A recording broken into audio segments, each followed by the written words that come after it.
Okay, How are so, you going to start this out?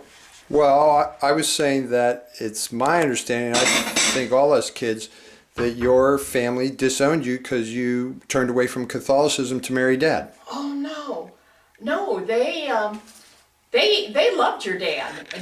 My dad, and your dad would sit in the front room and talk sports. In fact, my dad says, "I know he's a good guy because he knows sports, and I know you're not in the back seat of a Chevy." He says anybody that knows sports like that isn't going to hurt you.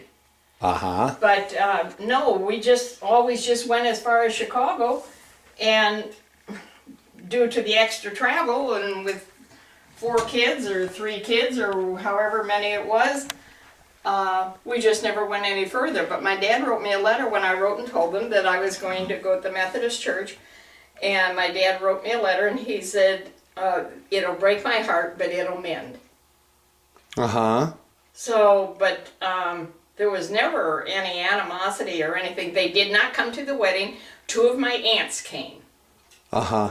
and that lived in Chicago. Uh-huh. But as far as my mom and dad, and I can understand that. I can understand it. What, they didn't come from Ottawa to Chicago? They didn't come to the wedding because I was being married in a Protestant church. Uh-huh. And, So, who gave you consequently, away? they had nothing to do with the wedding. Grandma did it all, you know, Dad's mom Uh-huh. and her church people. And we had a beautiful wedding. We had 500 people at our wedding. 500 Wow. at a sit-down dinner. Wow. Yeah.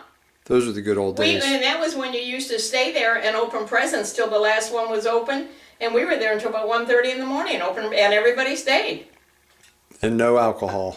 No, Lots of sugar. no alcohol. Huh. Yeah. No, but as far as Dad and my mother liking Dad, they were crazy about him. Good. Yeah, I'm glad to clear that up. Me too. Oh, after 87 years, I'm not 83 anymore. Wow.